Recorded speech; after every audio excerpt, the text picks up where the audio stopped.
Welcome back to Move with Joe. In today's segment, we are going to be looking at the relationship between low back pain and hip flexor tightness and give you a couple self-myofascial release activities to do to help with that imbalance between the hip flexors and the low back. So let's get started. So there's several muscles that attach into the front of the hips.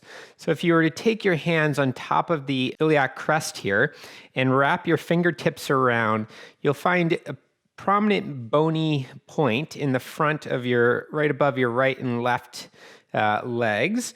And so that is where three key hip flexors attach. So you have your rectus femoris, which is part of your quad. You have your sartorius, which attaches at the inside of the knee and comes up to the hip.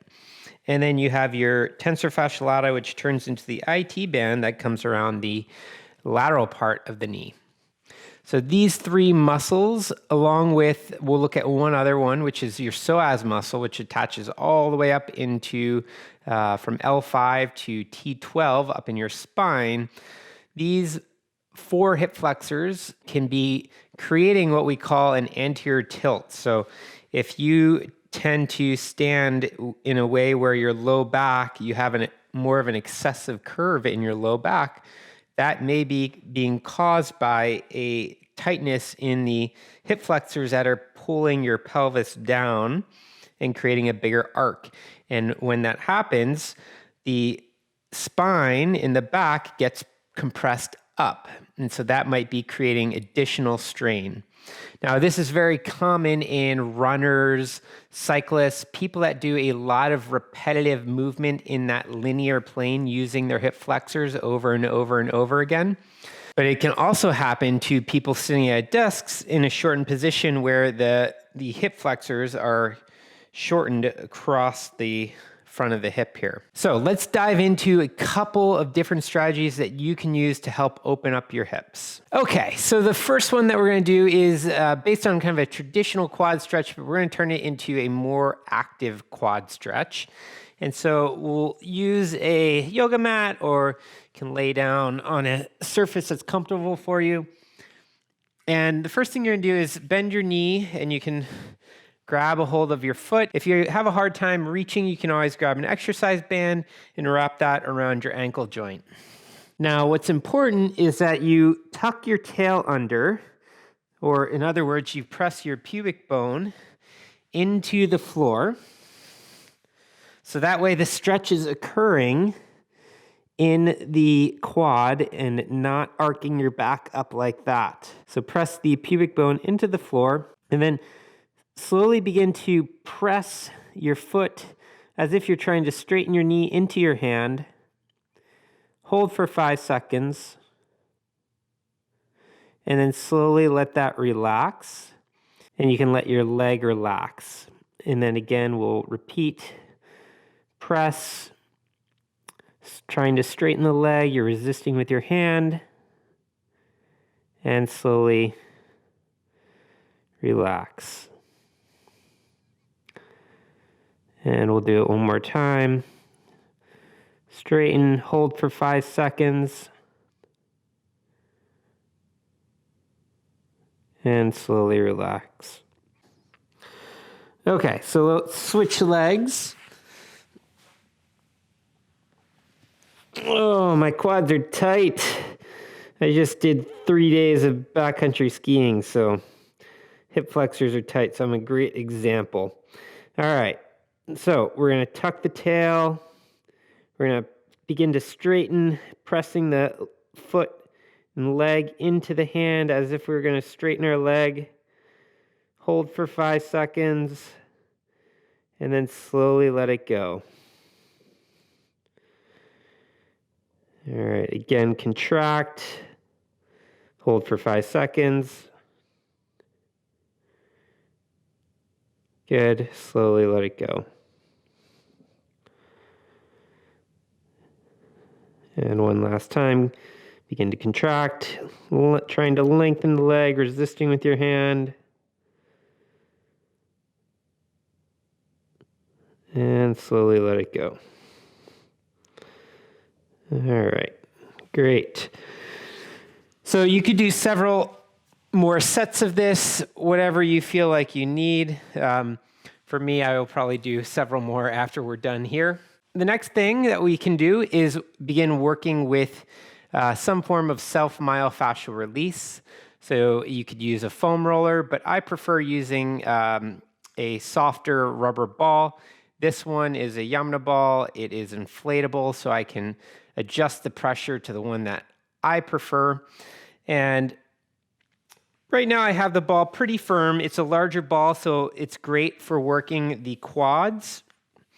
I'm going to start at the top of the hip where the sartorius, tensor fascia lata, and the rectus femoris attach.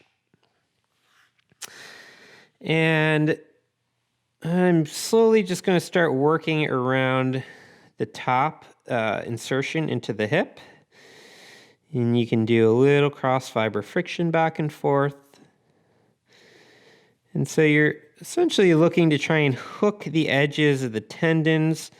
Right at the top is where the tendon of the muscle attaches into the bone. And if it helps, you can prop yourself up a little bit on an elbow or your hands. And then slowly going to be working down the muscle. And the idea is as you're working into the muscle, you're trying to let go of the tension that accumulates in the muscle. So some nice deep breaths. So take a nice big inhale. And as you exhale, you're just trying to soften, and you could almost have the image of sinking down into the bone.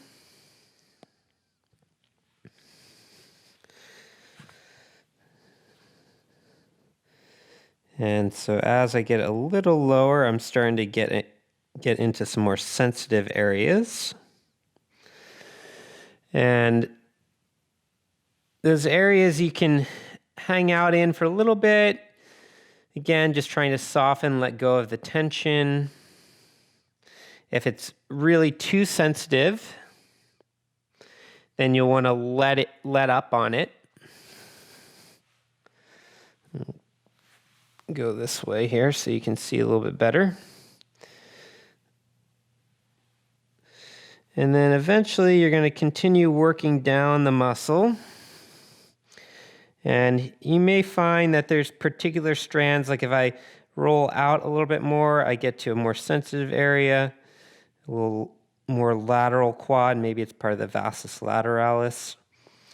So you have some freedom to take it back and forth. You could do little circular motions, but the key is not to do fast movements back and forth, because if I begin rolling too quickly, and I'm just going back and forth, I'm not actually letting the ball sink into a deeper level and to actually create a larger change in the tonus of the muscle.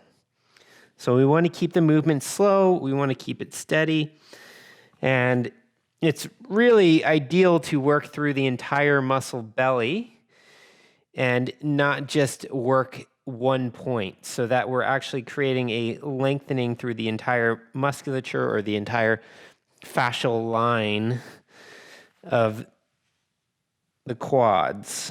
And so you can work it all the way down, nice and slow, into the knee, into the front of the knee. So again, down here, I'm starting to find tenderness. I can take that back and forth. Working it all the way to the end here. Oftentimes the lateral quad down here, this part of the quad will tend to be a bit tender. So that might be a good area to also use. When you get lower down, it's harder to get more weight into the ball. So sometimes I'll bring my other leg up on top to just provide a little extra weight. That's great.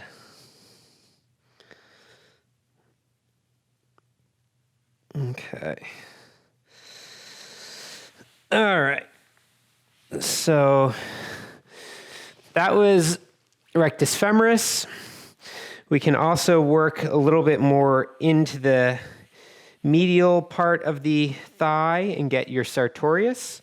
And we could also work the lateral edge and get your IT band.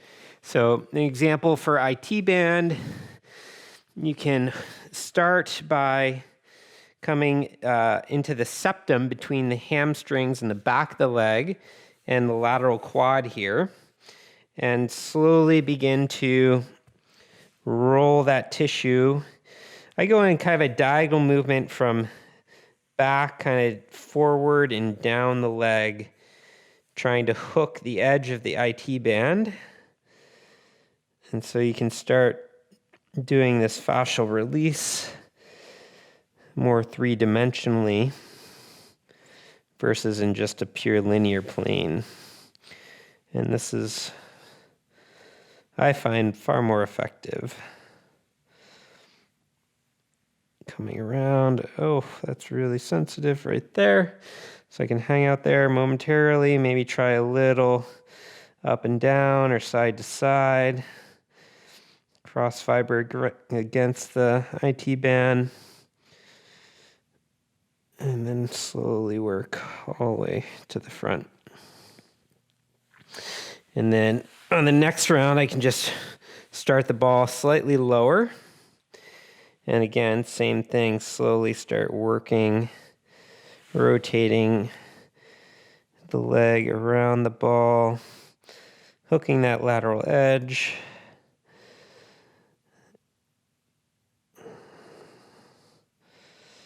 It's like a nice hook into that edge of the IT band, back the vastus lateralis. That's the lateral quad. And slowly bringing it around. Oh, okay. So that was the IT band, sartorius. Again, we can start at the top of the quad. And this time, since I've already spent some time there, I'll save you guys some time, but we can work down the inside of the hip and trying to hook the top of the top attachment down. And on this one, again, you can do a little cross fiber friction as you work your way down. In the case of the sartorius, you'll also be working some of your adductor muscles. There's 5 adductor muscles on the inside of the leg. Slowly, side to side, a little cross fiber friction. And you're coming out.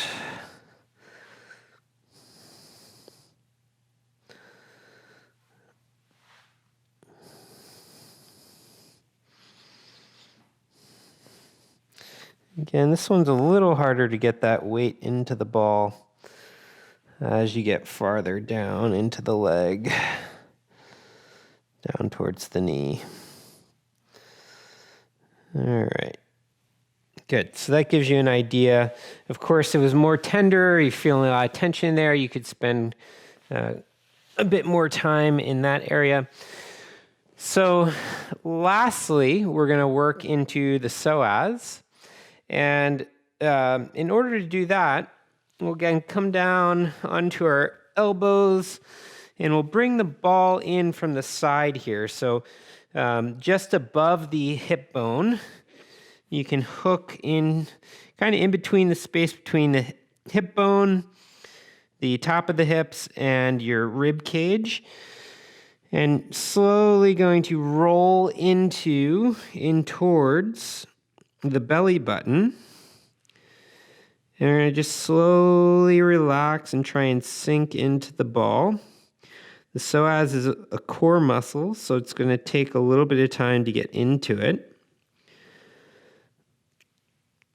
And depending on the size of your frame, a ball like this may be too big. I have a slightly smaller ball at my workspace.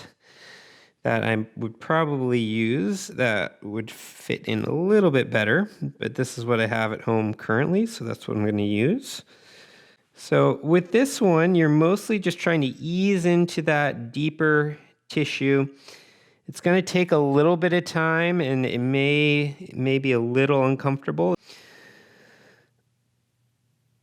Big exhale, just soften, relax into the ball.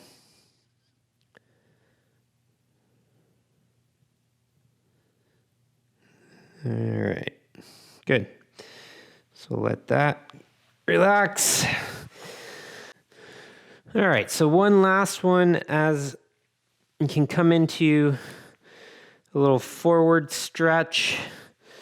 So starting with the left knee forward, hands out to your side. If you need a prop, you could use some yoga bolsters, and slowly begin to drop into your hip here. If you want, you can rest on your knees. You can bring one hand back, lengthening through your hip, through the arms. Come back. If you'd like, you can take both hands up and back. It's a little bit more difficult with balance. And then come back down. Okay, great. All right, so to recap, we looked at stretching out your psoas, rectus femoris, tensor fascia lata IT band, and sartorius. 4 main hip flexors that when they are tight will tend to rock your pelvis forward and create compression in your low back. And so if you let these hip flexor muscles get too tight, they can often be related to low back pain. And I see this very, very commonly in my practice doing structural medicine body work, where a person comes in, they're complaining of low back pain, and sure enough, their hip flexors are 30, 40 degrees tighter than they should be, and that is creating compression in the low back. So if you are having trouble with your low back, try releasing your hip flexors and see what happens. You may find some significant relief from the low back discomfort. So I hope you enjoyed today's video. Please stay tuned for additional videos. Leave a comment, hit the like and subscribe button, and we'll see you next time.